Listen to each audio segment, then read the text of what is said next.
I don't know. We haven't done it as much anymore because we haven't really gotten any better at it, but we would like freestyle rap a lot. No way. Yeah, Has any of this made the internet? I don't think I've seen any No, clips. it's not internet worthy. Probably just not worthy of anyone ever hearing it. We were in Lakeland. Kaden and I were like, okay, let's freestyle rap. And we were doing it and we were like, I don't know, maybe like 3 O's. Is there an Augie producer tag? Kaden, the only piece of his rap talent that he's good for is his producer tag. So his nickname is Nemo. So he'll be like, it's Nemo. And like it just gets us every time. It's so funny. Hey everyone, welcome to another episode of the Pickleball Effect podcast. I'm your host, Braden, joined again by Aaron, the editor. Aaron, welcome, dude. Thanks, man. How you doing? Week two. We survived. Yeah, dude, it comes quick, doesn't it, man? Like you don't realize how fast these weeks move until you're trying to compile notes and think of things to come up with and say. And the weeks move a lot faster sometimes. I don't know. At least that is for me. Is that how it was for you? No, yeah, definitely light speed. Once a month, I felt quick. Like sometimes I would like flip my office to go like to work mode now into podcast mode. So I'm trying to figure out like a way where I can keep lights set up weekly, but then also be able to get work done without having like a giant light in the middle of the office. So we're working on that. But yeah, weeks go quick. Yeah, it ebbs and flows a lot. Fortunately, we got some fun stuff today. We got a fun interview with Augie. Yep. Diving into some things with some paddles, his big win. But yeah, no, today'll be a good episode. I'm excited about today's episode. I don't know if I told you yet. I bought my flights and I got my tickets and stuff for PPA Mesa. This is end of week or like end of month Feb. Yep. But super pumped for that. We signed up for 5-0. I couldn't find your name when I'm signing up. You go to like when you're signing up for a tournament, right? You're in pickleballbrackets.com and you have to type in their name. I couldn't find your name. Did you type in Aaron the editor? I think that's why you didn't find it. Is that it's my under duper that. is under Aaron the editor, not first name, last name. That's right. So that's what it is. But because it's funny when I did that just to whatever, and then when we did the Boise tournament, I went for registration and I said my full name, and then they're like, "You're not in the system," and I'm like, "What do you mean I'm not in the system?" So I like fooled myself by like doing a pseudonym. So yeah, it's Aaron the editor. But I was almost gonna fill it out today. So I'll go in. I'll select you. You'll find me. I won't find you. But yeah, 5-0 PPA. Here we go. Yeah, go sign up. I've gotten a couple messages from people asking if I wanted to partner up because it says need a partner on there because it's not connected to you yet. Anyone good? Hey, if there's anyone better, I understand. Maybe I'm a better co-host than a pickleball I might player. take him up on it. Yeah, I mean, make sure. I think I got like plus or minus 2 or 3 decimals because I'm a lefty. But if you get a right-handed 5-0 plus, take them. Sign up. I'll come film. I understand. It's all good. I lose the magic. Maybe Augie, now that we're bringing him on the episode, if something doesn't work, he's got extra time. PPA, UPA lets him play. I'd play with him. So something like that. All good.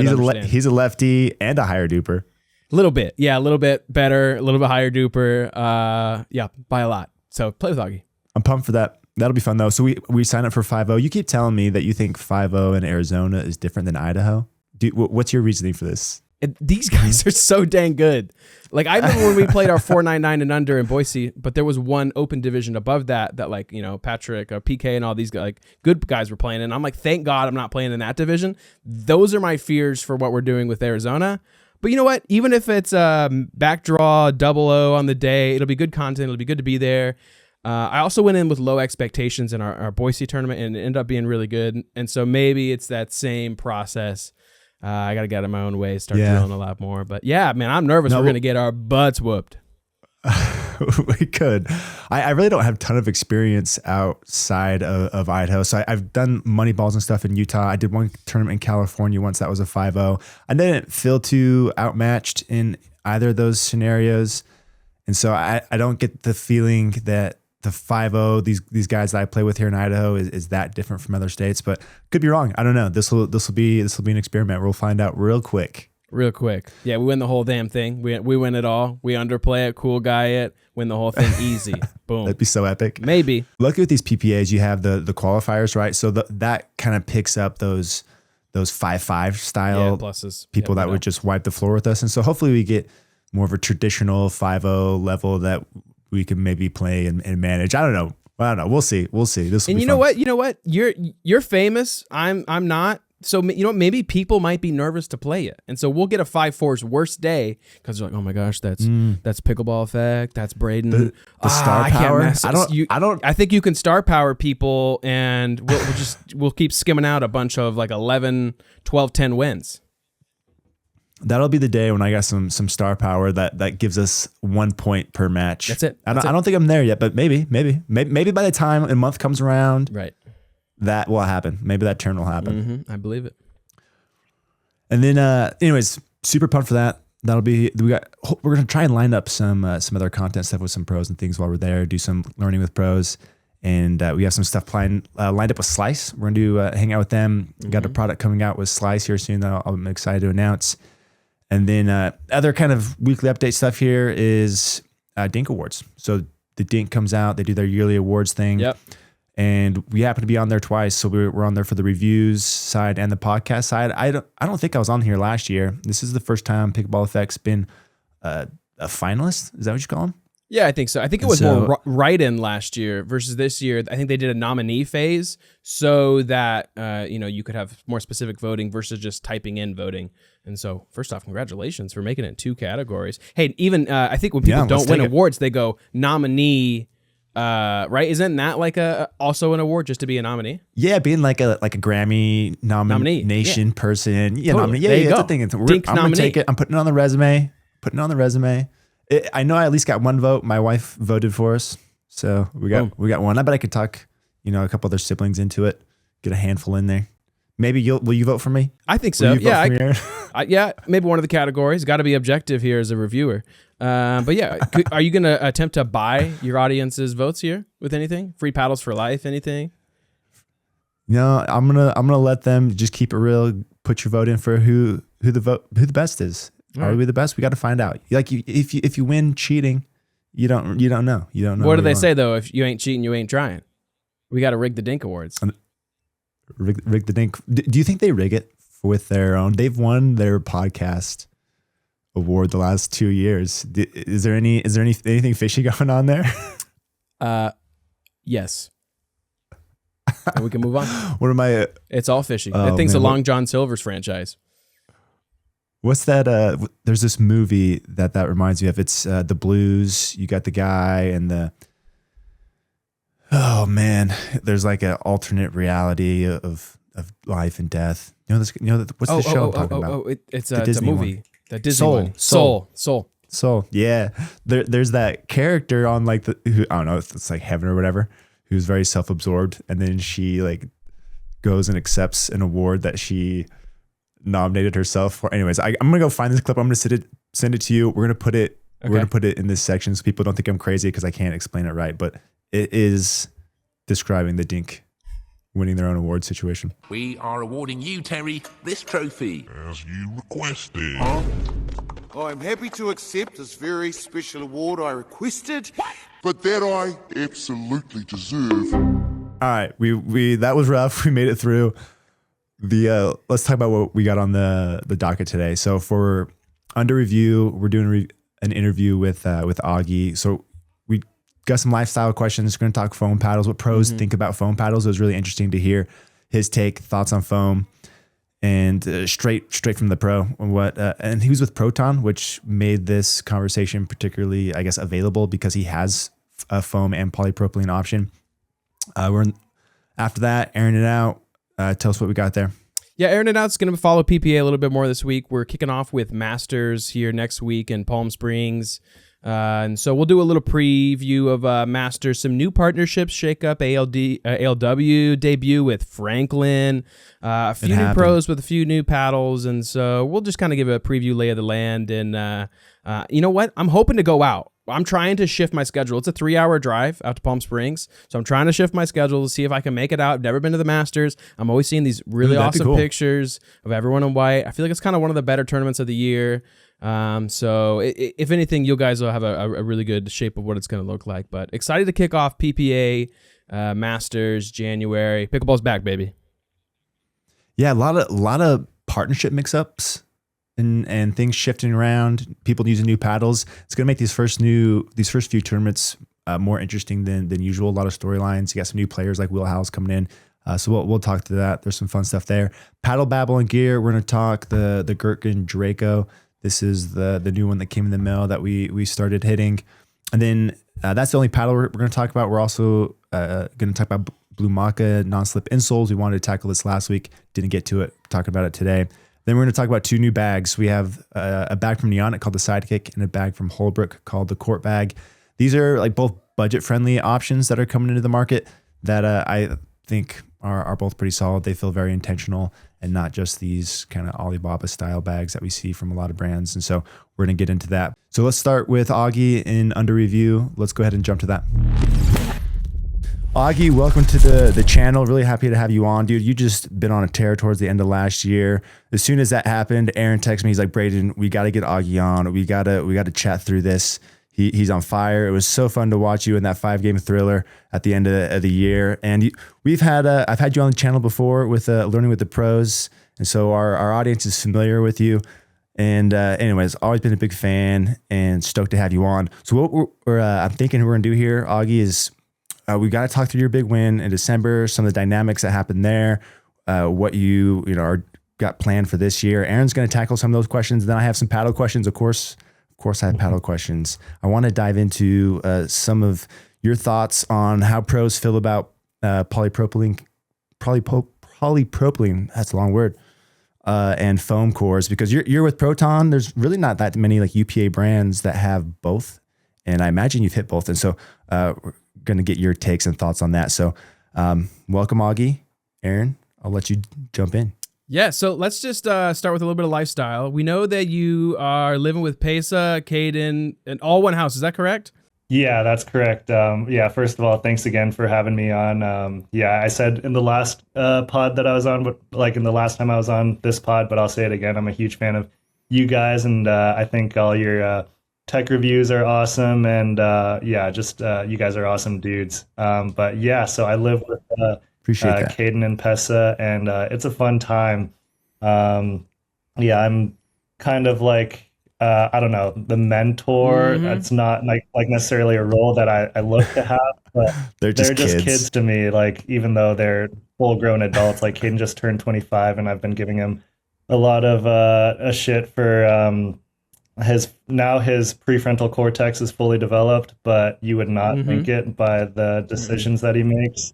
I don't think it's 25 for everyone, right? Yeah. Some people 28, 29, into mid to high 30s. Yeah. He kind of seems like a case of mid to high 30s for full development. For Caden's sake, I hope that's the case. But yeah, I mean, so that's got to be a ton of fun. Like a couple questions. One, what's it like living in a house of pickleball? Is it too much pickleball where you like need normalcy? And 2, do you have any like fun stories of just antics that you guys are getting up to? Yeah, to the first part of the question, I actually don't think I've ever felt like it's been too much pickleball in terms of like personalities or anything. Like, we still find ourselves like, if me and Caden like or Pesa, and we have a session together, sometimes we play at Craig's, and Craig's place like automatically records our practices, and then sometimes like later that day we'll watch film together, and I'll just like critique their games while they compliment my game. No, but and then as far as antics, nothing too crazy. Caden is very scarable, so me and nice. will just be around the corner in the hall and scare him, and it gets him every time.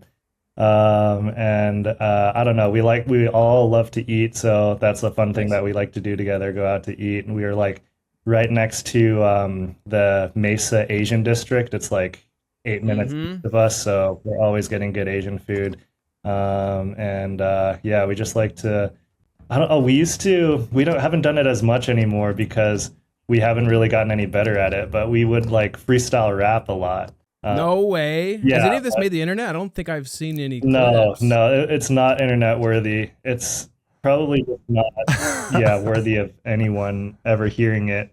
But you mentioned it. You're obviously like a little proud. I'm a little proud that I was able to, even like within my safe zone, try it. But then this led to a discovery. So we were in Lakeland, and I'm close friends with Michael Lloyd, and my coach Zach was also there, and Carlos Delora was there at our Airbnb with Caden as well.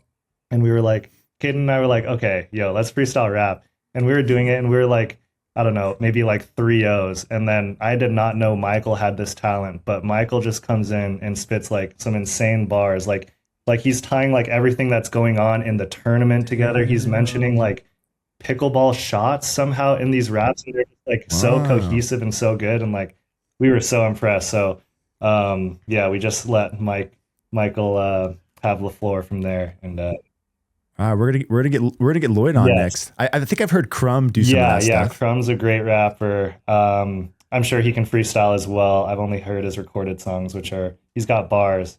But yeah, this is a huge plug to Michael. Get him on. And I don't know if he would spit bars in such a setting, but doesn't hurt to try. I think this is an appropriate setting to spit bar. That was like the rest of our questions was actually about rap. Yes, so this is a perfect. good segue. Does he have of a Michael Lloyd, or is there an Augie producer tag? Or is it like Mikey Lloyd? This be Mikey Lloyd? Yeah. We know anything like that? Oh my gosh, I can't remember. I don't think Michael had any. Caden, the only piece of his rap talent that he's good for is his producer tag. So his nickname is Nemo. So he'll be like, "It's Nemo," and like it just gets us every time. It's so funny. Oh my gosh. All right. So diving into some of this, that's awesome. First off, congrats on your first gold. Just high level, what is that like for you winning your first like PPA gold medal? And just tell me about that experience that day, all of it. Yeah, thanks so much. No, it was a crazy experience, I'll say, just because I had been in 2 finals before, but those 2 finals we were like kind of heavy underdogs. The first was Jaume and I against the Johns when the Johns were unbeatable. And then the second was like me and James Ignatowicz in the wooden paddle tournament against J-Dub and Dylan. Right. And you just know they're never going to miss a ball. And especially with wooden paddles, it's all about dinking. So, but this one, I felt like JW and I were probably favored. And so there was some pressure there. And like the field is just getting so deep. And I knew Ben and Hayden weren't there. So it was a good opportunity to try to really get one. And that it fueled me up, but it was also a little bit of added pressure for sure. Like the night before, I was honestly thinking about a lot of these things. But I just kept telling myself that I had been there before and I had won before. And I just tried to somehow manipulate the situation to the pressure being on Noe, because I was like, Noe's also never won one. And I was lucky enough to win an MLP last year. So like, I'm good. I've won something. And so I don't know, but it was a huge like mental battle, and shout out to Noe. Like he's an insane competitor and he's just like so stoic, and he's a stud. But yeah, it was a lot of like internal dialogue like that. But I was also super lucky. Zach was still with me. So we were in an Airbnb, and then to extend to semifinal Saturday, I got like a hotel. So it was like me and Zach in the hotel, and we're just like talking about game plan and strategy. But we're also kind of celebrating the win from the semis a little bit versus Dylan and Eric. I don't think they played their best, and JW and I got really hot that match. So we were like still jazzed on that, and then it was like a quick turnaround. But no, it was a really good experience, I'd say. And like I said earlier, like after game 1 and game 3, I thought each time we won the game, I thought we were going to roll. But they just kept coming back, and they're just so tough. Like Riley is one of the best competitors on tour, and he just knows how to like catch some momentum and really ride the wave all the way through. So game 2, we were up 9-6, and I was thinking, okay, this game's in the bag. And then they go on like a 2 or 3 point run. We call a timeout, and they keep the momentum through the timeout and just steal that game from us. And then game 4, they got like, we had a little bit of a slow start, and they were able to stretch that lead all the way through. So I knew for game 5, like a good start for us would be crucial. And that's exactly what we had. And luckily we built a big enough lead at 10-3, because it was inevitable that they were going to get momentum again. They got to 10-8. And then we closed it out and with a signature JW flick. But no, it was awesome. It was probably the biggest mental challenge that I'd faced, honestly, even more so than the MLP title last year, just because we were still kind of underdogs in MLP last year, and we were just going out and like just trying to fight for every point. There wasn't like an expectation to win or anything like that, just because it was so exhausting and there's so many people and we're just there to like fight for our teammates on the sideline and try our best. And here was like, okay, like finals appearances don't come easy ever on the PPA. And now I have a really good chance. Like it's time I can try to get it and I can get one. So that was like my whole outlook on it. Yeah, but I'm glad we got it. That's sick. Yeah. I feel like, Braden, cut in here if I'm wrong. Last year, you and JW had one of the craziest points. Were you guys in Utah when you had that Yes. crazy viral? You and JW, I feel like when you guys are on the court partnering together, you have some of the nastiest, craziest points where you're almost down in the rally. And then you guys had a double switch in this last tournament, right? Yeah, With we JW. did. Uh-huh. Talk to me about like some of these points when, like, you know, a clip is happening, right? Or like Yes. you're in this moment. Don't mess this Yeah, up. like, Don't don't- mess this up. Like, how do you like what do you do in those moments? Or is it just so like, I'm in this moment, I have no effing clue what's going on, I got to get out of it, I'm just playing? Because as us, like, we're watching some of the craziest points last year, and this year another one happens. What's that like to be in that point in those moments? Yeah, it's a bit of both. Like I have no idea what's going on. Like this is crazy. I know a clip's coming. And also like J-Dub and I have played so much together that I have a very good idea of what he's doing. I'm a little more unpredictable, so I don't think he or any of my partners would know what I'm doing.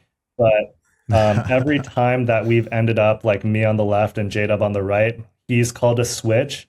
So I knew there, even once we got to the kitchen, even if I like hit like a kind of dead floaty or dink to give us time to switch, I knew that the switch would be money.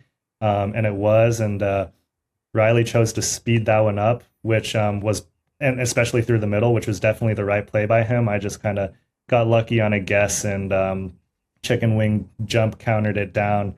But yeah, and then The chicken wing. Dude, I want to, counter. Braden, can we Classic. make that tutorial next time we were with Augie? Can we do the chicken wing yeah, jump that's counter, actually please? a crucial shot in modern pickleball. Only But lefties yes, can only do it. lefties. And so, yeah, I knew that one was going to get clipped. And then J-Dub had some insane defense in the previous match against Dylan and Eric, where he like came all the way over and like threw up a lob, and then he got pulled out wide for sure what I thought was a winner overhead, and he threw it up. It like goes through like the I don't know, the supports on the roof in Daytona, and it still lands in somehow, and then they hit like a weaker shot to me, and I'm like, now all of a sudden I have a routine drop after J-Dub just plays some insane defense, and I'm like, okay, do not mess this one up. Yeah. And I just like threw it up, not a great drop, but then I think Eric went for a drop volley and missed it luckily. So yeah. Dude, those are the worst situations. Like Yeah. your partner's just balling, they get you back at the point, and then this fluffer just comes to you, and then like you go to like flick it or attack it or drop it and just dump it in the net. Happens Yes, way too much. I guarantee you for every clip that JW and I have, there's like 2 non-clips because of me specifically. Anti-clips. Anti-clips. Yeah. There's a lot of like, oh, from the crowd after like a really good rally at my hands, unfortunately. But yeah, so it's always fun to play with J-Dub. So let's talk 2026. Masters coming next week. One, who are you partnering with? And then as far as 2026, future outlook, do you have a steady partner you're going to go with? Are you going to play the field a little bit? What does that look like for 2026 season? Yeah. So I'm going to play Masters with Connor Garnett and Maggie Brasha. And I'm playing with Connor for the first 3 months of the year. So Connor and I, we played once together in Los Cab, I think 2024, and we made the semis, and then we just never played together again. So yeah, we figured that it would be a good time, and now like he's been playing with a lefty with Tyler, so I feel like that could be a good transition. And also he just, I think, got a house in Phoenix. So we got a chance. Yeah. So he's part of the Phoenix crew now. And we're going to, That's got to be a big deal, like having your partner in town, training with him. absolutely. Yeah. We're going to get a good practice this afternoon with CJ and J-Dub. So yeah, super lucky about that. And I'm looking forward to these 3 months. And then I've got a few tournaments with Maggie in mixed, and then a few with Mari as well. So I'm super hyped about playing with them. I think both of them, like for me as a lefty playing the right and mixed, like it's probably the hardest job in pickleball is being the female playing the left in mixed. So I'm just grateful that anyone wants to play with me, like let alone such high level mixed girls and girls in general. So I'm super stoked about that. That's kind of interesting. I whenever I hear about lefties, it's usually in the men's or like the doubles context, and it's always seemed like there's an advantage to it. But I'd never really considered it in the mixed arena. Do you feel it's a disadvantage, advantage? How do lefties mix? Yeah, it's tough to say. Like there has been more of a narrative lately that being a lefty in mixed might be a bit of a disadvantage. But I, being lefty, would still disagree with that. I think there's a lot of different things that you can do to still squeeze out an advantage. But it's also a matter of like a lot of girls haven't necessarily practiced a lot of mixed on the left, and there is a lot more dinking. So the girl will be dinking a lot more backhands than they would in women's doubles, because women's there's a lot more attacking and hands going on. So I think that plays into that narrative a little bit. But I think from a theoretical point, being a lefty in mixed as a man can still have a lot of advantages. But also, that being said, I think being a lefty and playing with a lefty girl can also be a huge advantage as well. I got to play with Jade at in Dallas, PPA Worlds, and it was a super fun experience. And we were like really cooking in practice, won our first round pretty easily, and unfortunately, I did not play my best in round 2, and also the Trongs are so good, but we lost to them. But I think there's a lot of potential to be unlocked with a lefty-lefty mixed pairing as well. I think this will be really fun and an interesting perspective to hear from you, because there's foam paddles have been like it this last year as far as, you know, like the bleeding edge of innovation and all the new stuff that's been coming out. It's been foam. But most of it's been on like the recreational side. On the pro side, you have the boomstick that's being used on the foam, and that's Selkirk's first big power paddle. And like the Selkirk pros needed that. Like they didn't really have another option outside of that foam paddle. And then a lot of the other brands that are signed on the UPA list, don't have foams, with the exception of Proton. So you're a Proton signed player. You've been playing with the Project Flamingo. Is that going to be your paddle moving forward at the beginning of the year? Yes. I will be still using the Flamingo to start the year, and also like Minnesota's right after Masters, so I'll be using it for those two. And yeah, for me, I have tried the Peacock, the full foam, a little bit, and I do like it. But for me, it's just like I haven't had enough time to try to switch yet, and I was playing well with the Flamingo, so I didn't really give it much of a second thought to switch yet. But I do see now, like, it took a little bit of time to get off the ground, but I think there will be a trend even in the pro game going towards foam paddles. Okay, that's interesting to hear. So, do you talk about paddles? Do you try a lot of paddles with other pros? Is this a topic that comes up often? Yeah, it definitely comes up, but we're also limited with just like the paddles having to be UPA approved. Your selection. So I've never gotten to try really the bread and butters of the world. I haven't tried 11.624, but now they're on the UPA list, but they weren't before. So there are a lot of paddles that are more catered to like the high performance player, but more so those who don't play on the UPA that I haven't gotten to try that I know are like really great paddles. So within your little Proton group, are most people going to go with the Flamingo or this year, or do you know if people are switching to the Peacock? Some people are switching to the Peacock. Talked about that much? We talked about it a little bit. I've spoken a little bit with Greg Dow, and I can't even remember what he was using or what he's going to use, but he was kind of in the same boat as me. Like, he really liked the Flamingo. So he originally was kind of thinking, like, I'm not sure whether to switch, but the Walkers were playing the Peacock in Daytona, and we played Angie and Mix, and she was playing really well, so I imagine she stays with it. And then I haven't really talked to Megan about it, but yeah, it'll be very interesting for sure, especially now with like the different shapes. Some pros are switching over to the wide body, and I would myself very heavily Yeah. consider a wide body. Again, it's just something that like the year ended so quickly, like tournament after tournament, and then I didn't have much downtime to experiment. And now we're kind of back. But I do see like a trend. Like I think the Adidas paddles, are they full foam as well? No, the ones that Klinger are using have like the perimeter foam, but it's Okay. still a I see. polymer core. Though they have like some older models that were foam that didn't stay Mhm. past. So okay, so you're sticking with the Flamingo for now, mostly for familiarity. Yeah. It sounds like, and less of a performance thing. But what are your general? No, do you have any thoughts or takes on the differences between the two? Maybe pros and cons, or is it mostly just I need time with the foam? There might be more dwell, less dwell. I don't know. How do you see it? I think it would just be I need more time with it, and I do feel like there's a little more dwell with the foam. I also towards the end of last year got to try like some of the Luz paddles, and like the Inferno felt much The Inferno and the yes, Tornado, yeah. and they felt much dwellier than the Flamingo, which like I think for a Gen 3 construction does not have that much dwell compared to like a Yola in just from my feel.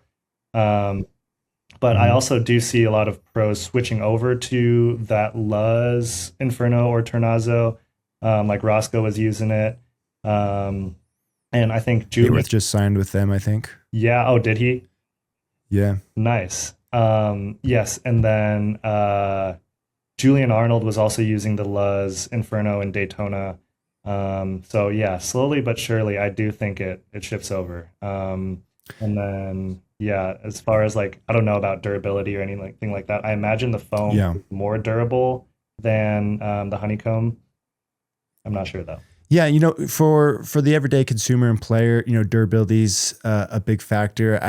For you and a lot of players where you guys are, you cook through paddles a little quicker and you guys just play at a different level where you need to. And so I feel like durability is less of a concern. It's more of a performance decision. Yes. And so it's fun to hear that you think that there are some potentially performance advantages with the foam because of the dwellier nature of it over the polypropylene.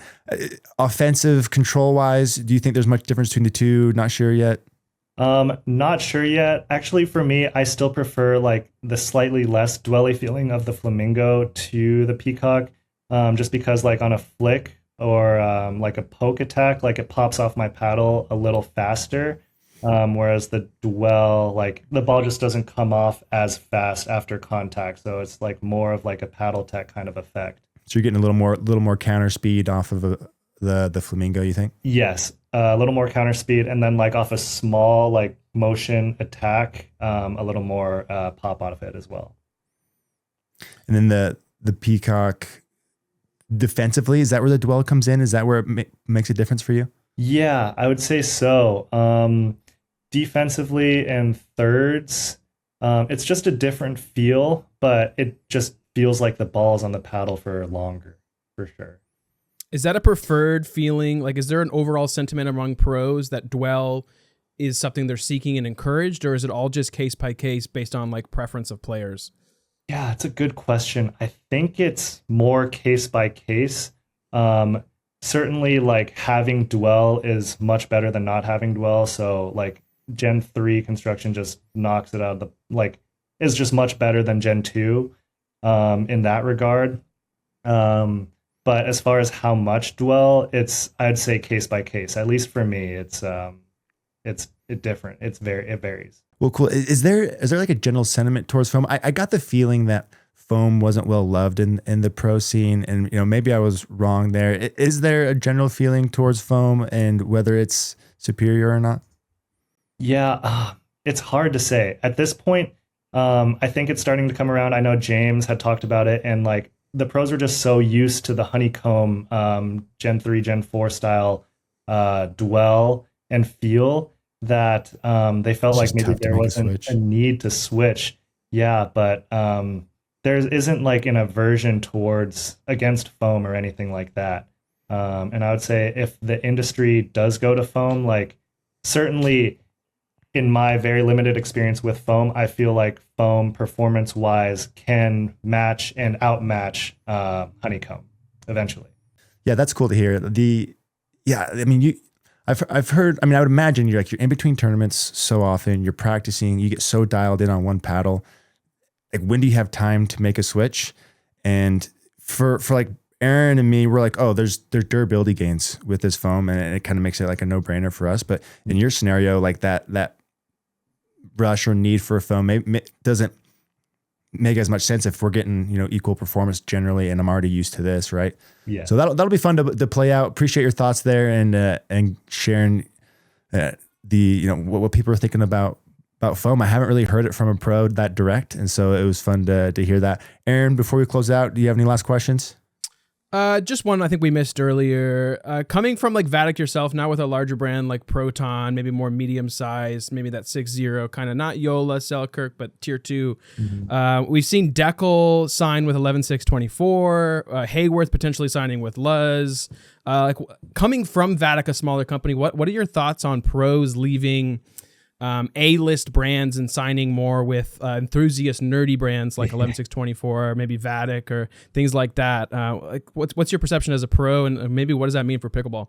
Yeah, I am all for it. Like like you said, I came from Vatic, and they're like a more low key brand. And I think when PPA created these rules about like being allowed to compete on the tour, you have to be like a sponsor of the PPA, it kind of limited or decreased the amount of small brand representation on tour.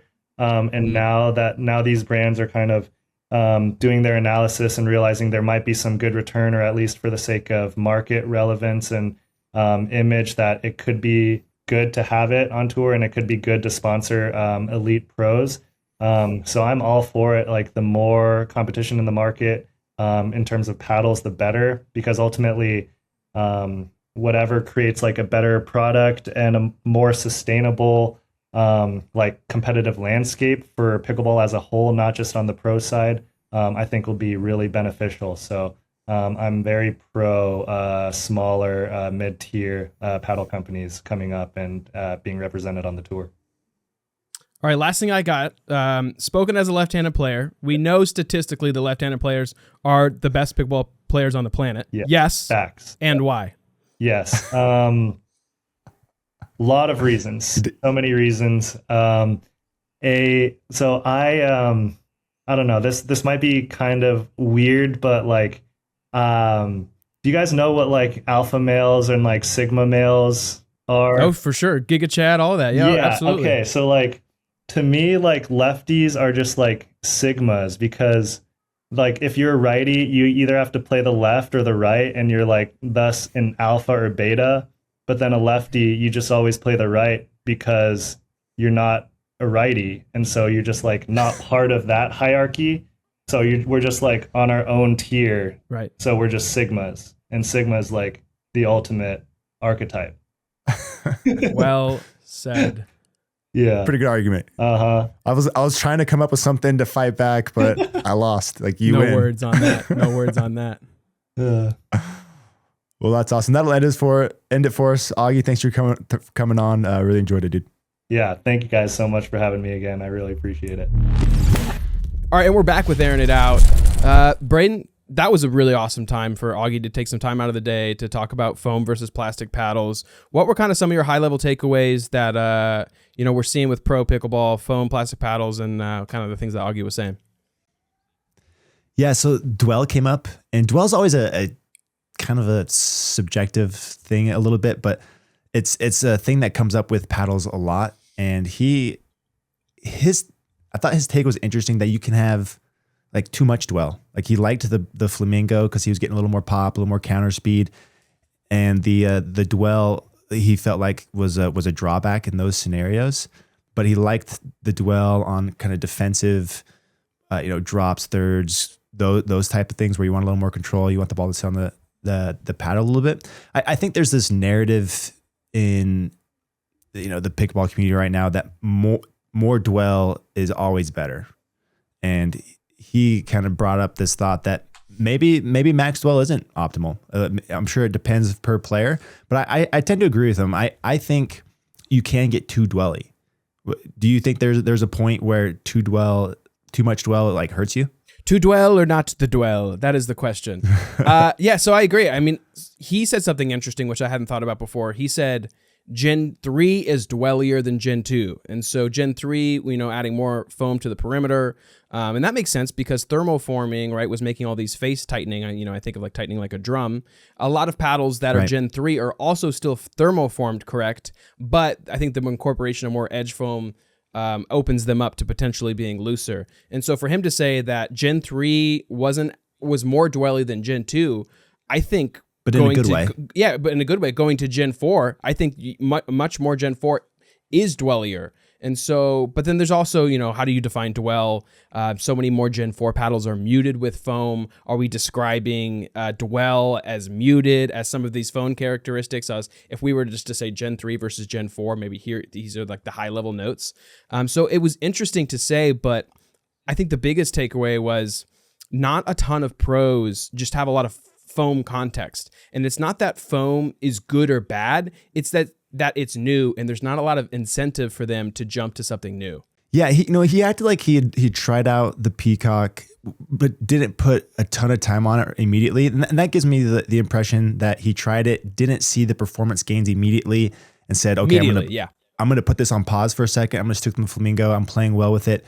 I'm interested in it. I want to try it out, but it wasn't like an immediate, oh, this is so much better than what I'm already have. And like, that makes sense, right? Like he's dialed in. I think the Peacock gives you a little bit more offense over the Flamingo, but it's not like this huge difference. I think from the consumer perspective, having the durability gains means a lot more than Augie. I think like I had mentioned to him that it makes sense that he's looking at it this solely from a performance perspective. He's just what he's going to play what he's going to play the best with. He can get paddles whenever he needs. Durability isn't a concern for him. It's all performance. Where for you and me, if the Peacock plays just as well or maybe a little bit better, a little bit worse than the Flamingo, I'm going to go Peacock because I want the durability gains because I have to pay for it, right? And so from the consumer, foam makes a lot more sense than maybe pros.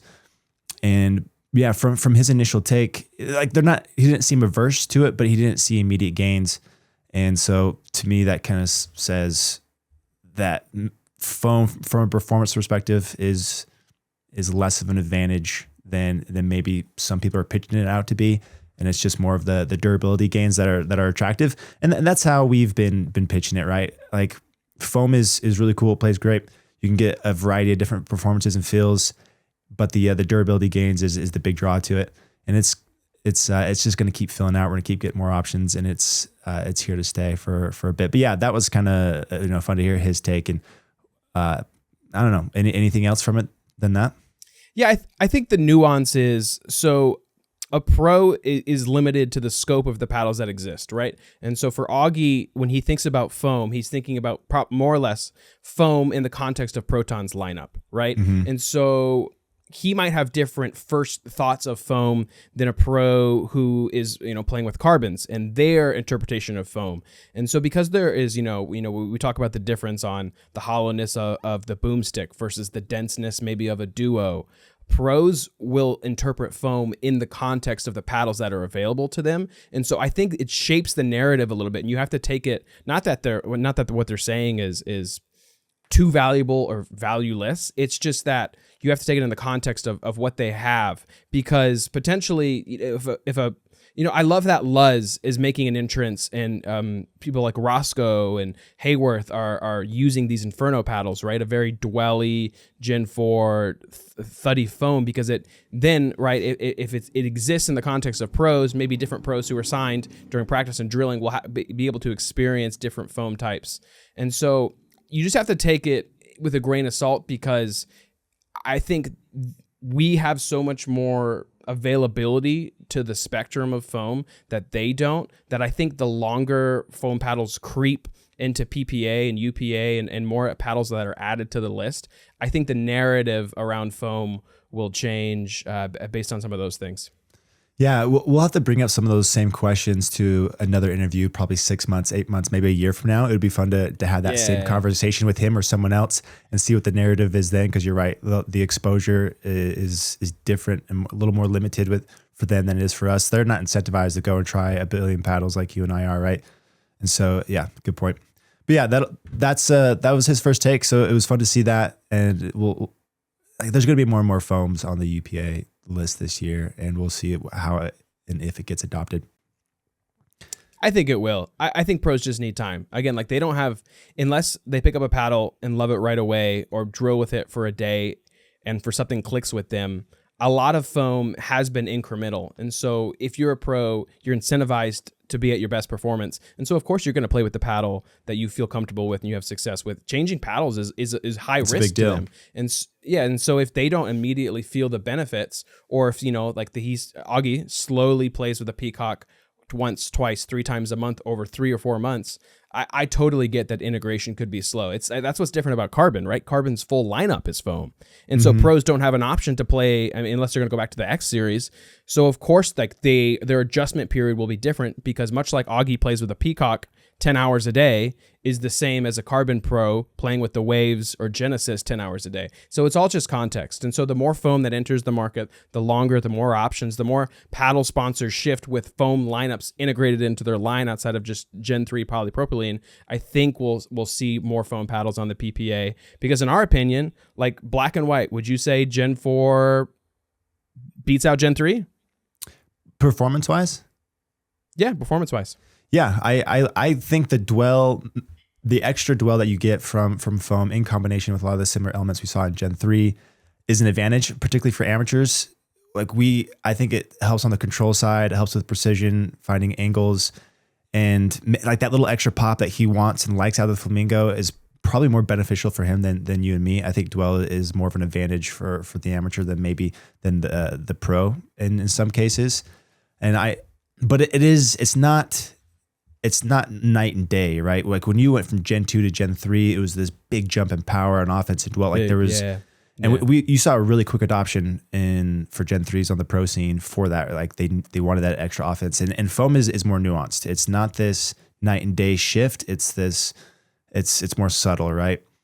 And we're gonna, and to me, I like the subtleties. I prefer that, but yeah, it's not this immediate aha, this is incredibly way better, right? Let's jump to Leigh Waters. Braden, Leigh Waters has made a deal. And it's not with Nike, it's not with Yola, it's not with Selkirk, it's not with Adidas. She signed with Apple, folks. She is now the first athlete to sign with Steve Jobs' Apple, the Garden of Eden, this thing right there. But this time it's not sin. This time it was the right choice. She's coming out with the Apple One, the new paddle. She chose Franklin. Franklin, what do you think? What do you think, man? I was kind of hoping it would be something like splashier, maybe a smaller brand, something like Franklin's cool, but it wasn't as exciting as I was kind of anticipating. But it'll be it'll be fun to see her with a different paddle. When you look at the differences between Paddletech and these C45, she's playing with a C45. It's going to be like an altered or a new version of their C45, which is their Gen 3 style. They're making it thinner, 12.7, which is the same as her Paddletech. Yep. They're making her kind of Paddletech-y standard shape. And so she's going to get a little more forgiveness out of this thing. She's not going to get any more pop. She probably loses a little bit of pop. That Paddletech was just so poppy. But so you're definitely going to gain some offense from the midcourt and backcourt with that, and so it'll be fun to see if that alters or changes anything. If she finds more success in certain scenarios or less success off counters, I don't know. But she's the only one that I guess Alshon's playing with the Paddletech, but we haven't seen anyone make this big paddle change in a while, where it's like this significant. So it'll be fun to see if she makes any changes there. But no, she'll do well no matter what, right? Yeah, dude. What if she doesn't win Masters? First round out, dude. Paddletech could be like, we partying. Told you, Alshon wins the whole thing. I am curious. I think the first time we're really going to get her unfiltered thoughts about what she thinks about the C45 is in the post game when she wins the whole tournament. Okay, I think she's going to win everything. But when she wins, I think she'll kind of share some of the nuanced characteristics about the paddle a little bit more. But I wouldn't expect to get unfiltered thoughts until that point, because any press she's going to do, she's going to say it's the best thing since sliced bread. Right. Everything online will be, top power, top control, best spin. Jesus came down and said, on the 8th day and handed the C45 to the Franklin team. They accepted it and said thank you, and then sold it for $230. So I'm curious to see her post-game interview, because you're right, she is going to gain a little bit more control. Also curious about that 12.7 C45, because I thought the Paris Todd, which was 13.25, so we're losing another half inch. That thing is pretty poppy and pretty thin already. And so a 12.7 C45 will be interesting. I have it written down here that it's going to be called the Aurealis. I believe I'm saying that right. That was the name that's on the shape if you zoom in a little bit. Oh, cool. But it does have her signature ALW logo. I believe it's also, which is sweet. Yeah, it's looks like the LeBron got a cool logo. So dope logo. Yeah, I mean, if you're like a number one athlete and you don't have a good logo, every number one athlete has awesome logos. Just saying. That's just a fact. There you go. You could just nod your head. Nodded. Thank you. Nodded. So she's coming out with the Aurealis, coming with the 12.7, that same standard shape that ALW loves. But I believe it's also coming out in a 14 to 16. So if you want that ALW signature, you'll still be able to get it in some of those similar shapes as well. But again, I think it's a variation of the tempo. I can't imagine it's that much different than the tempo already, especially because the ALW already had a short handle. Right. And then the tempo has a short handle. And so more or less kind of like how Patrick Quinn got his. Kind of confuses their SKUs a little bit. Yeah, a lot of SKUs, right? Because they got 14-16 tempo, 14 hybrid, 14-16 dynasty. I believe 14-16 Dynasty Patriquin, which is just the teal color versus the Paris red Todd or version. green. Paris Todd, which is 13.25. Right. It is kind of like Franklin is just muddy. like asking what their pro. Yeah, you know what they're Franklin. They're doing the Honolulu approach, which is skew on skew on skew. Yeah, a little bit, but. So we'll see. Excited for ALW. Excited to see her with a new paddle in the Masters. I think that's going to be really interesting. The biggest other thing with ALW is in the press release that Franklin put out, she's got no logos on the clothes. So we got C45, but we got no logo here. We got no logo here. Nothing on the pants. So there are still rumors that a clothing deal is in the works. I still predict Nike. I don't know how. Maybe Apple. Maybe Microsoft's going to make a bid. Go Microsoft. That could be big for them. They haven't been the same since Windows XP. I'm just calling it out. But I still think there's a open room for a clothing deal, a signature deal with Nike. I think that's what's to be expected. But congratulations, Anna Leigh. You are signed with Franklin. The future of pickleball is bright. Hayden Patriquin, Anna Leigh. Did you see that memes of Franklin family? Yeah. And it was Patriquin and Anna Leigh. Hey, money solves problems, right? Sorry, I didn't mean to say that mean thing. We're good at pickleball. Everything's good, right? Winning solves everything. Whoops.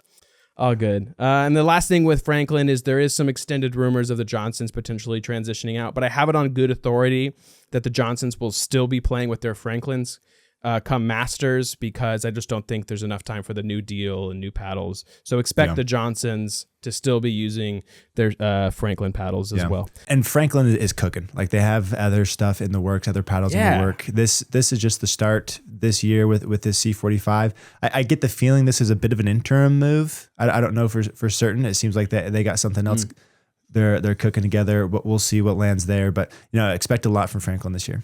What's going on in the little Pickleball Effect email? Is there any Franklin foam rumors? I've heard some soft rumors, but we have to imagine there's going to be a foam or, oh, look at this. He's going to search the inbox, folks. I got it on good authority.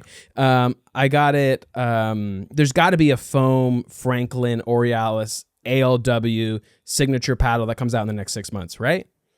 Yes, I would think so. I don't know for certain. So the last piece of news here, we're just going to do a few more pro signings. We had some rumors last week, but we do have them inked this week. Rachel Rohrenbacher and Kyle Kazuda to Friday Pickleball. This one is a really big deal. One, because Friday in that similar bucket is 11-6-24. These small brands who have done really well. Friday is known for their content on YouTube, Content Kings. They're kind of... really a different approach as far as content first, and then Budget Kings with some really valuable pickleball paddles at great prices, really good performers, and then they made their first Gen 3 with the Friday Fever, a good competitor. But then also doubling down on content by signing Kyle Kazuda, who was one of the first YouTube instructors in the pickleball space. Got around 250,000 subscribers on YouTube. Kind of when you search how to play pickleball on YouTube, Kyle Kazuda's coming up with a 3 million view. And so I think it's a really dynamic partnership. One, because it's another small brand dipping into pro pickleball, and two, just kind of two mega forces of content. Friday with their comedic excellence, and Kyle Kazuda, another pillar APP pro, partnering together. What do you think of Friday signing these two notable players? Dude, huge for Friday. They have found all their success through the content creation, and they've established themselves as a player through that. And this Kyle thing is only going to boost them. I thought it was brilliant. I think for both Kyle and for Friday, like you get this more kind of intimate relationship with them being a little bit smaller. They can, really plan, and he's going to be heavily involved. And I think that's going to take Friday to the next level. Like having Rachel on the team I think was really smart to pair with Kazuda, because Kazuda's he's this big time guy, and he wants the brand he's working with to be seen as this respected, good brand with good paddles, good reputation. And they had that, and then Rohrbrocker kind of levels that up some, and then you bring Kazuda on, and they're a real force. Like that's a winning combo to me. Last couple pieces of news, some smaller news. Chris Hayworth to Luz, bro. Luz It happened. Like Luz didn't even exist a year ago. One, they get in with some budget clones. Okay, they make a Pro 4 for $90. Two, they convince people that the Inferno is the best paddle ever. Right, there is craze about the Inferno. Three, it is bled into the pro scene. You got players like Roscoe Bellamy playing with the Inferno. Four, they pay UPA cost to get in with the big dogs, and they sign potentially the number 1 seed this year for men's singles, Chris Hayworth. You want to talk about Luz making money moves? These are big time moves. Yeah, that paddle's going to get a lot of airtime with Hayworth. Every single tournament, he's always in the mix, and you'll see that paddle a lot. You find anything about Franklin? What's the Franklin scoop? Nothing? No news? Yeah, no, nothing more than kind of that speculation. They did send me an email, announcing Anna Leigh and stuff. There's nothing there about future paddles, but it seems like there was some conversation and some things in the works there that it's going to be pushed this year. But I don't have any specifics or anything. But I do think that there's going to be more stuff for Franklin this year on both the paddle front and like accessories and different things. That they explicitly said they're going to do a lot of collab type stuff on like bags and different things with Anna Leigh. Yep. That's cool. That'll be awesome. I'm excited to see, going off the curtails of the C45. They are due for a flop. They sign Anna Leigh. They have the C45. They're finally successful. They're back. Boom. They release a Metabone. Franklin down to the depths again. Maybe not. We'll see. Let's jump into some Masters talk. So PPA is back in full force, January 12th through 18th in sunny California. We're in Palm Springs with the Masters. It's going to be on FS2, FS1. Championship is going to be on CBS. We got some primetime television going on, and we got tons and tons of new partnerships. So I'm just going to rifle through a few of these new partnerships. If any of them surprise you or catch your eye, feel free to interrupt. But going into men's doubles, we got Federico Stackstrud and Andre D'Escu. This is a first-time partnership. That'll be interesting. Really excited to see how they play together. Let's see. We got Jack Sock, Pablo Tellez, Jay DeVilliers with Deckel Bar. Again, are we going to see the 11-6-24 on the court? Do we know? Is it too early? That's sweet. That'll be sweet.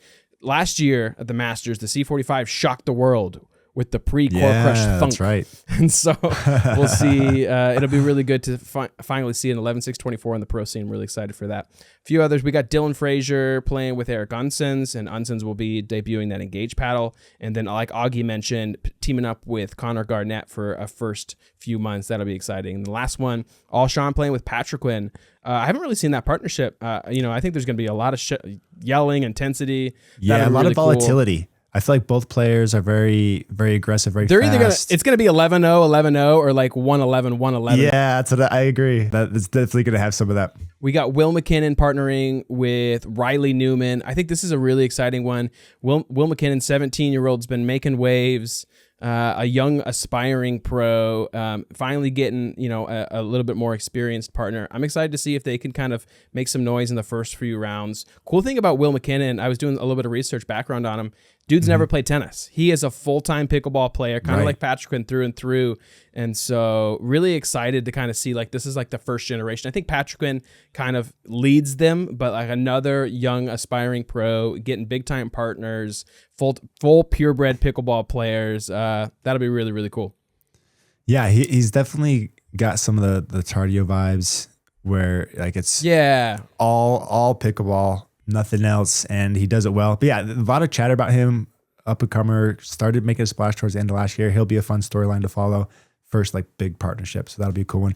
I'm excited to watch Alshon and Patrick Quinn.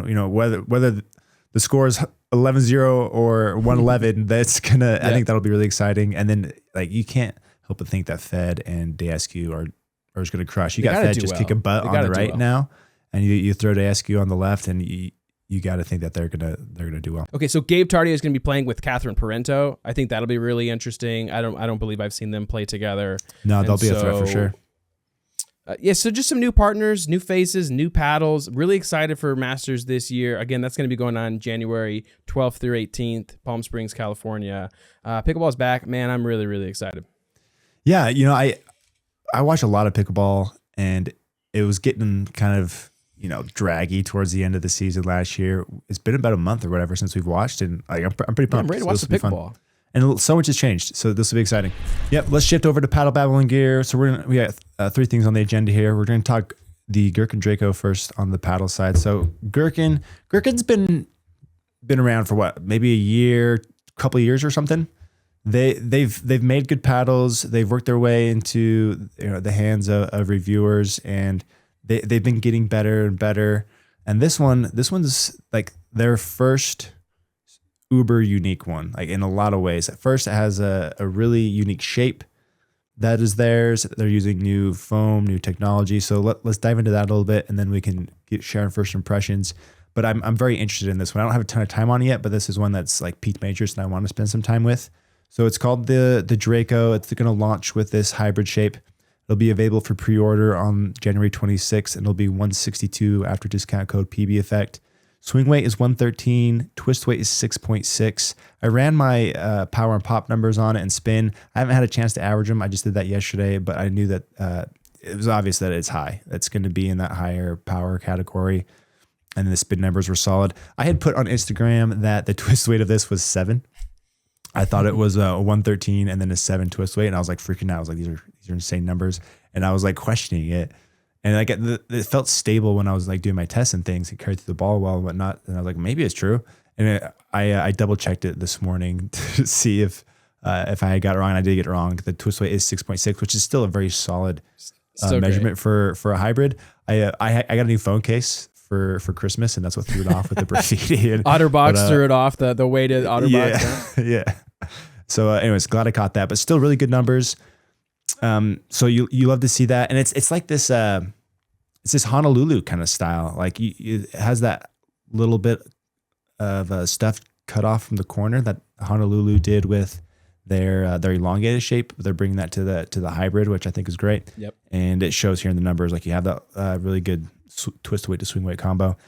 On the guts, it's the floating foam style, but the core, the foam itself is different. So it's called nanocellular or NCP, which is different from the 2 other styles we've seen, which is MPP and EPP. So EPP is the most common one. MPP is the one that's in the Inferno that has gotten a lot of people's attention, and people like what it's doing. And so I didn't know a ton about it. And so I'm just kind of show you what small things I've learned so far. So Gherkin sent us these. Did you get one of the little trainer paddles with the pad? Yep. With the Draco?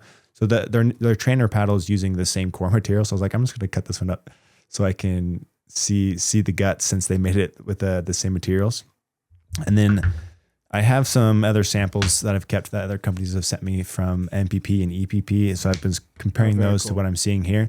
So the foam it's like a smaller cell foam. It's not like EPP that has like these larger beads.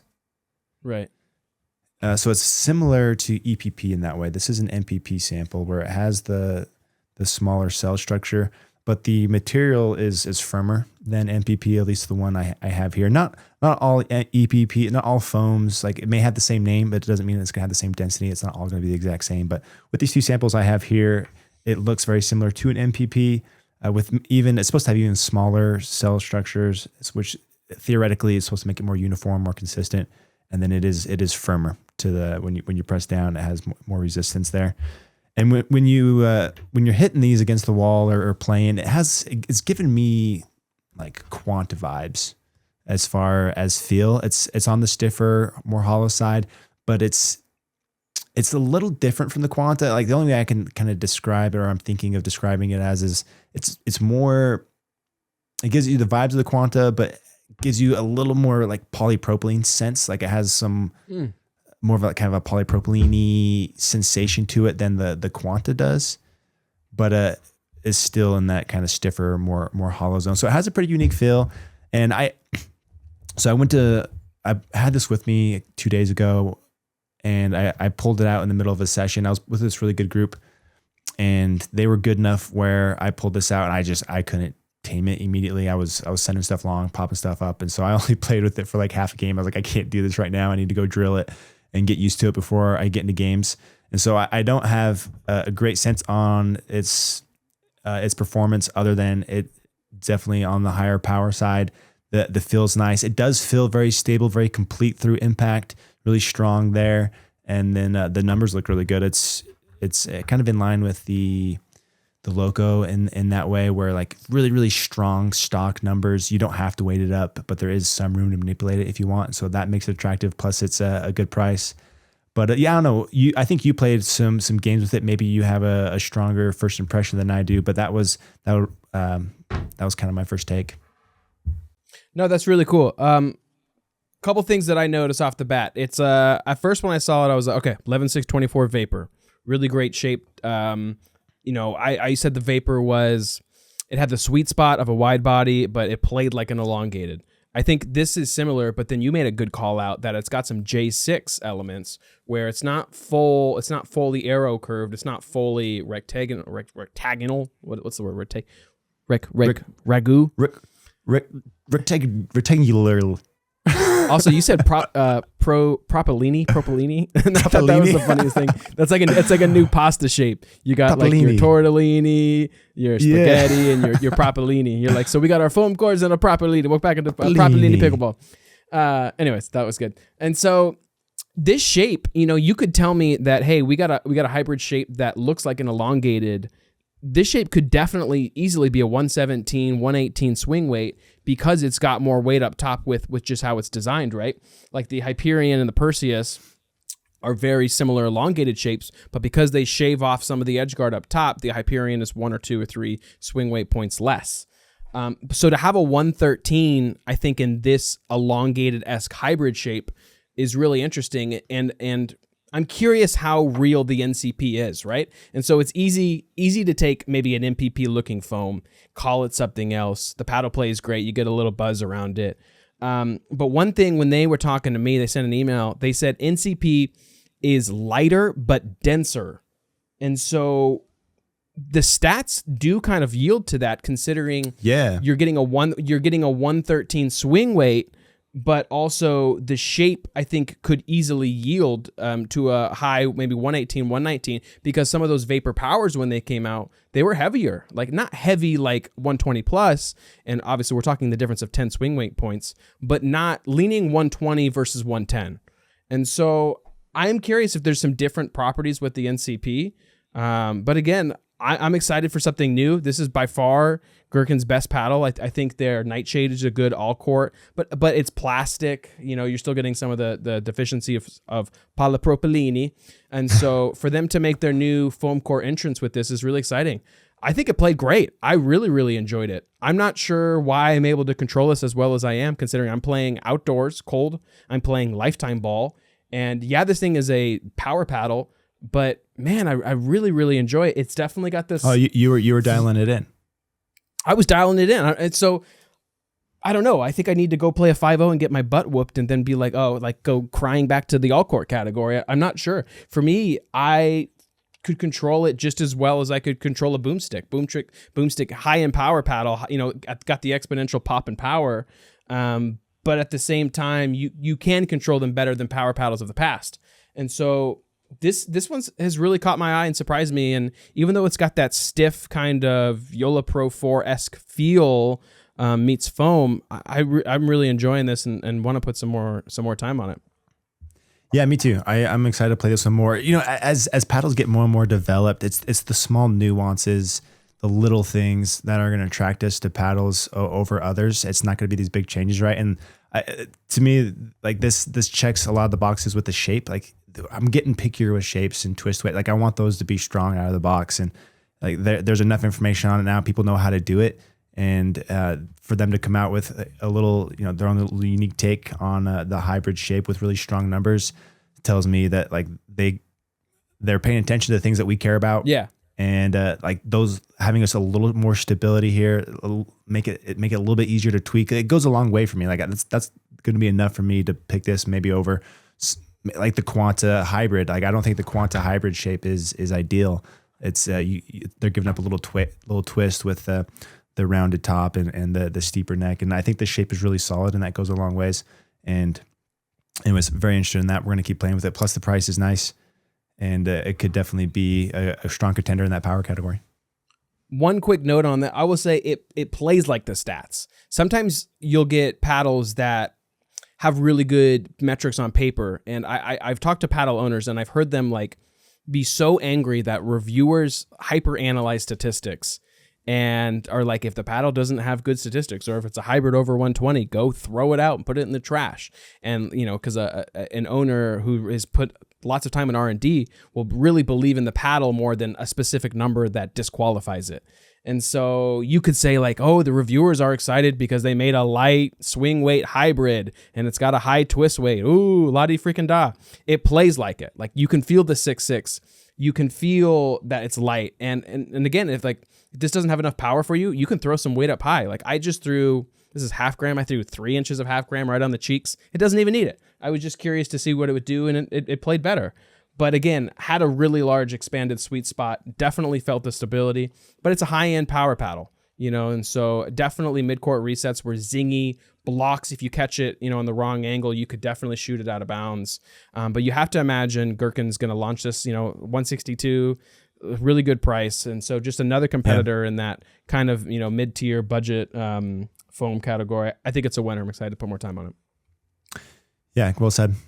Next, we have the Blumaka non-slip insoles. Okay, so these have made a bit of a splash in the pickleball scene, right?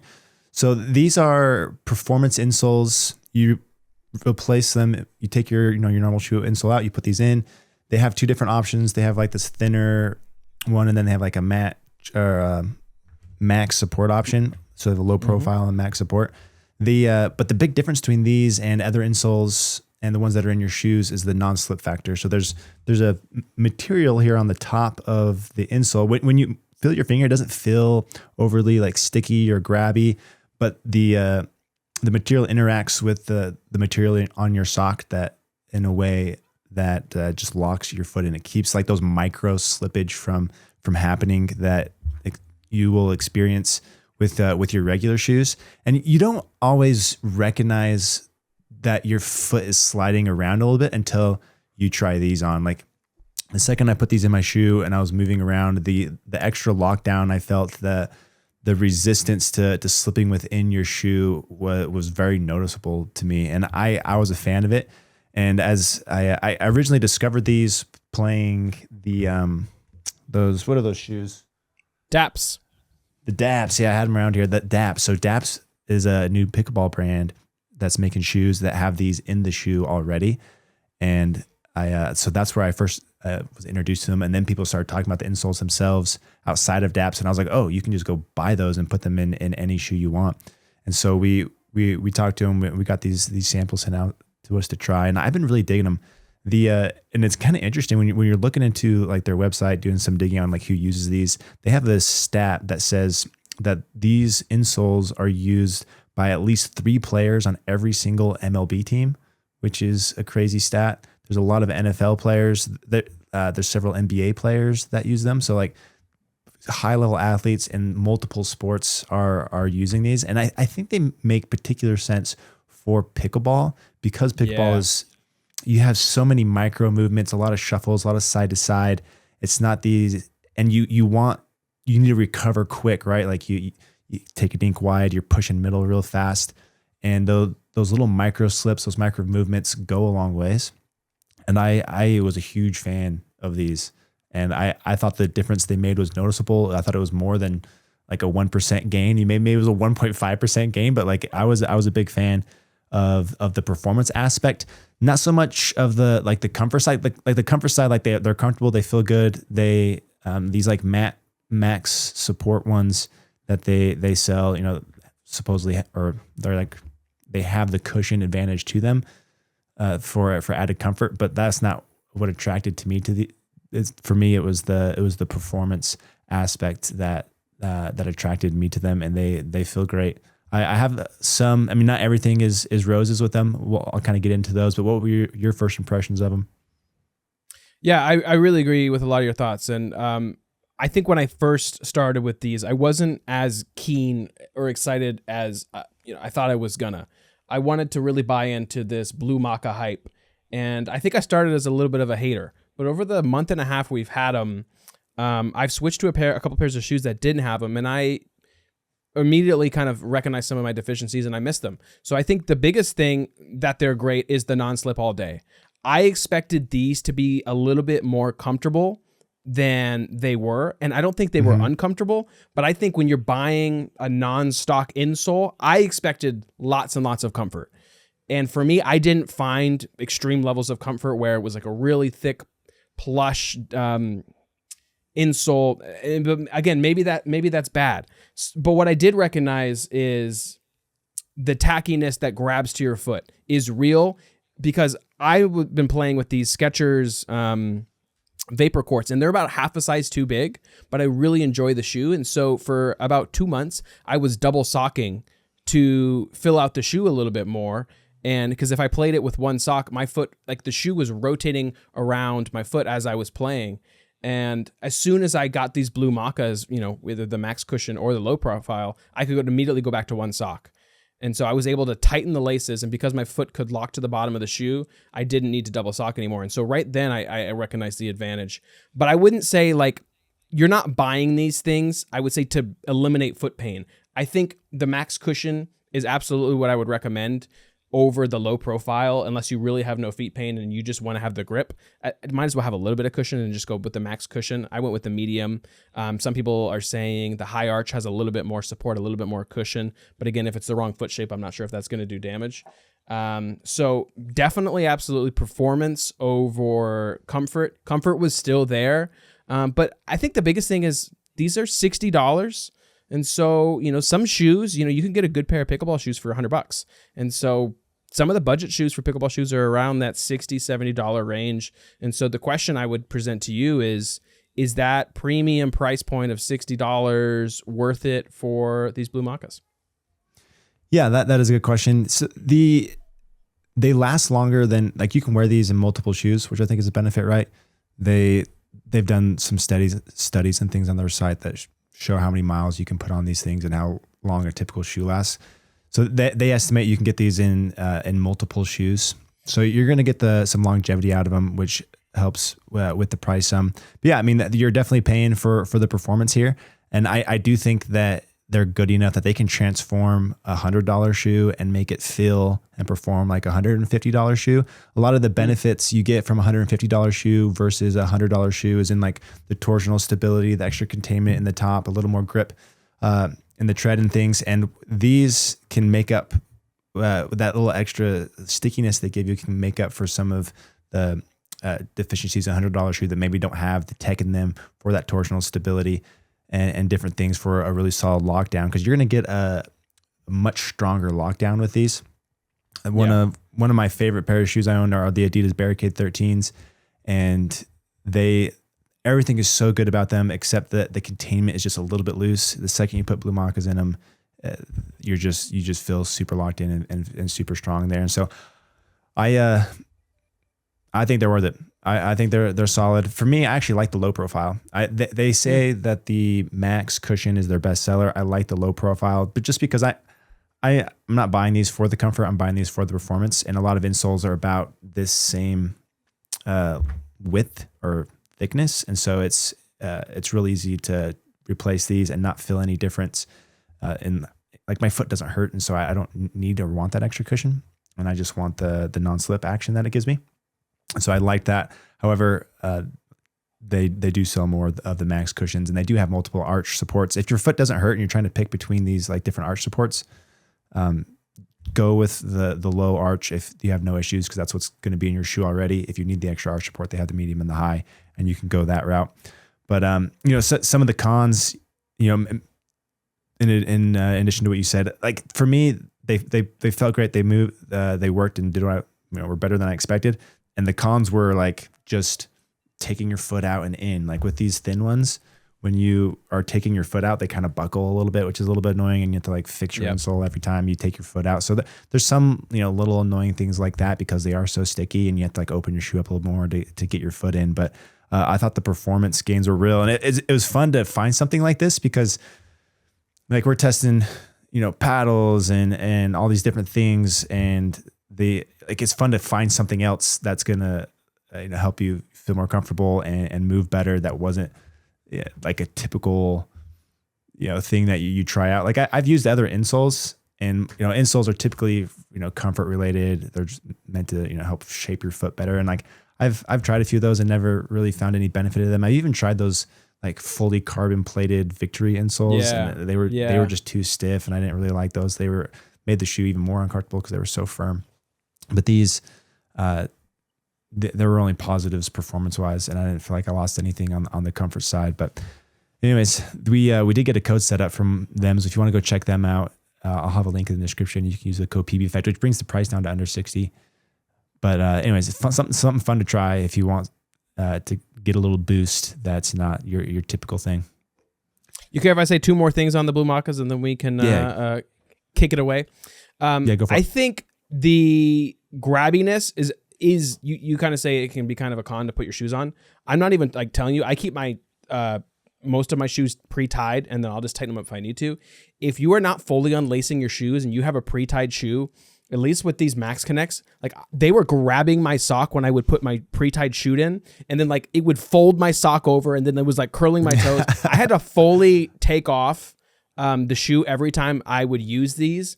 And for me, when I was like late getting to the court and I just wanted to slip on my shoes, it like consistently was like really irritating me. When I had them for about a month, I would say the tackiness went down a little bit to where I could kind of slide them in. But like it sounds like a small con, but when you're like putting on your shoes once a day and you're kind of hold on. like maybe Aaron, you leave your shoes tied and then just slide your foot in when you get there? I think there's gonna be a lot of people that are similarly. You always unlace, no way, full lace your shoe pregame. Yeah, like you're always they're unlaced. I'm telling you, the shoes in particular, you got to pull a little bit tighter. These aren't like just walking down the street. You don't want your heel getting pulled up. If I leave it tied and I just slip them in, my heel gets pulled up a little bit. Okay, so I think that's the difference. I think the average player, we can fight about this in the comment who's right. I think the average player is probably leaving their shoes pre-tied, slipping them on, and when you got three of your buddies warming up and you're trying to rush out to the court, if you are a pre-tire, be warned that you will not be able to put these on unless you fully unlace. If you're what's the two ways to actually? That's a bigger question. What's the two ways to tie your shoe? There's the round, there's the bunny. And then there's the two bunny ears. Do you know how you tie your shoes? Isn't there normal? You remember there's two methods. Normal. I don't think there's two methods. And you sound like the worst method. I don't have enough context. The normal method is the worst method. Nah, I don't know. Whatever you're doing. So that's a real one. The second thing is I think most people are going to prefer the max cushion. The thins are really thin. And so if you really don't have foot pain and you know that a thin insole is not going to hurt your foot, if you got any type of plantar fasciitis or any type of foot pain, just go with that max comfort, max cushion, have a little bit more. I think that's the rec. I think 8 out of 10 players are going to prefer these. And I was even slightly disappointed that the medium max cushion didn't have as much cushion as I wanted. But small con. So definitely try them, worth trying. But again, please like comment down below if you're pre-tying your shoes or not tying your shoes, because I think the average player is pre-tied, and we got a problem here. At least you're not wearing your shoes to the court. Like those people, just that's a red flag. I wear my shoes to the court. No, Aaron, we're gonna talk about this later.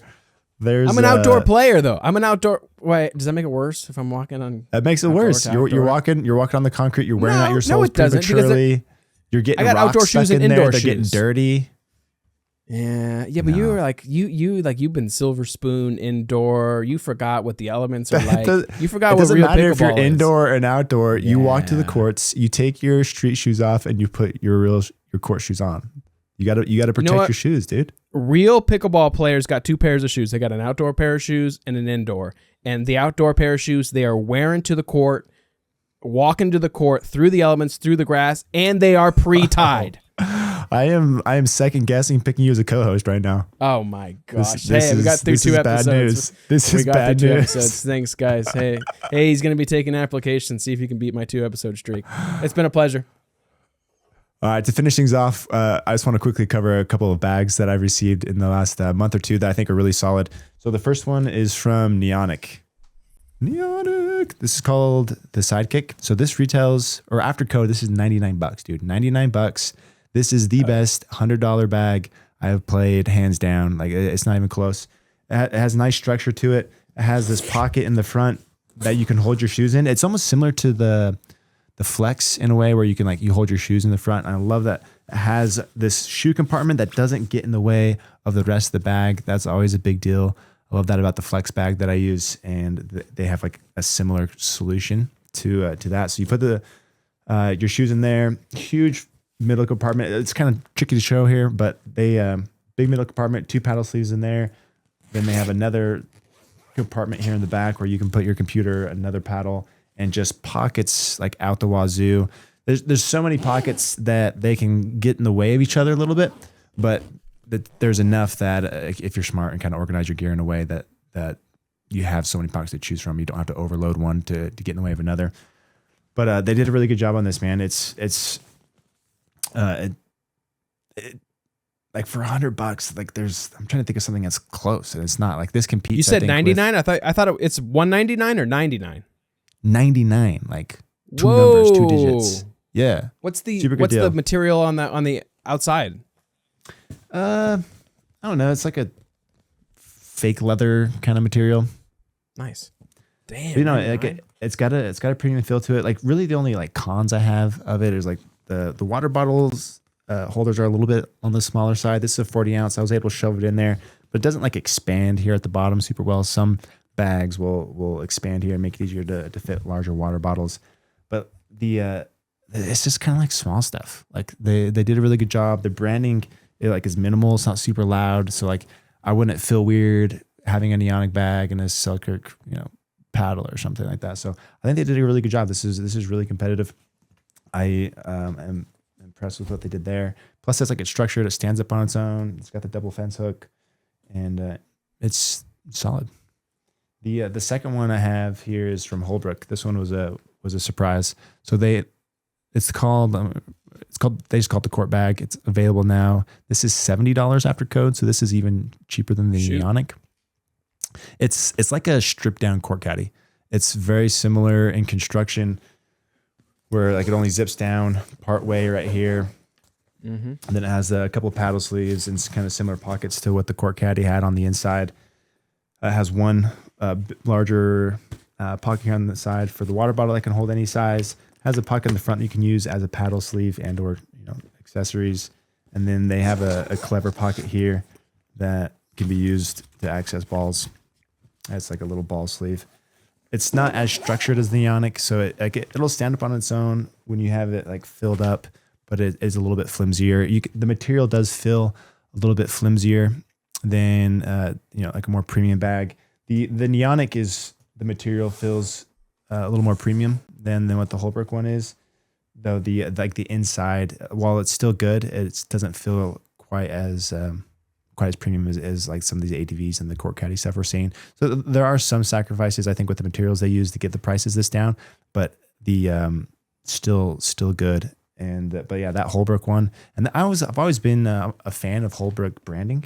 I think they've always done a good job. It's always tasteful. Looks great. Like this is, I would have no issues, taking that to, mixing brands there. For some reason with like a Selkirk backpack, like it feels weird mixing brands because like it's so bright and loud.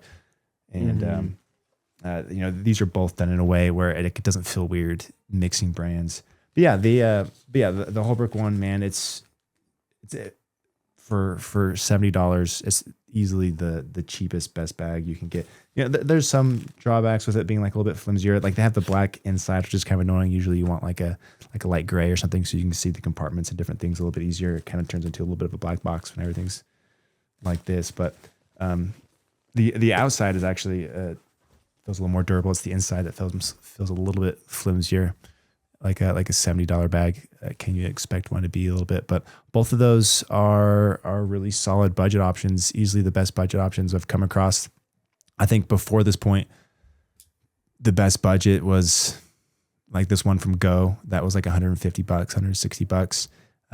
But the bag game's starting to get stronger. We have those really strong premiums from premium bags from ADV and Forward. It's fun to see some budget options come out that aren't bags that we just seen from other brands. These they've filled pickleball specific. They have pickleball pockets and elements to them, and it's not just like a converted padel or a tennis bag. So if you're looking on the market for a bag on a budget, these are two really good options. The Neonic one is big. It actually expands. So if you want like a mid-size to a larger bag, go with the Sidekick. If you want just a real simple kind of bare bones style bag, then the Holbrook would be the better option there. But both of them are solid. Really impressed with those guys. Links and codes for those are in the description. That's everything we got, dude. That's it for today. Any last comments before we end it? Surprised Holbrook didn't do a dual density backpack. They might. It's not off the table yet. There you go. Thanks everyone for tuning in. We'll see you again next week.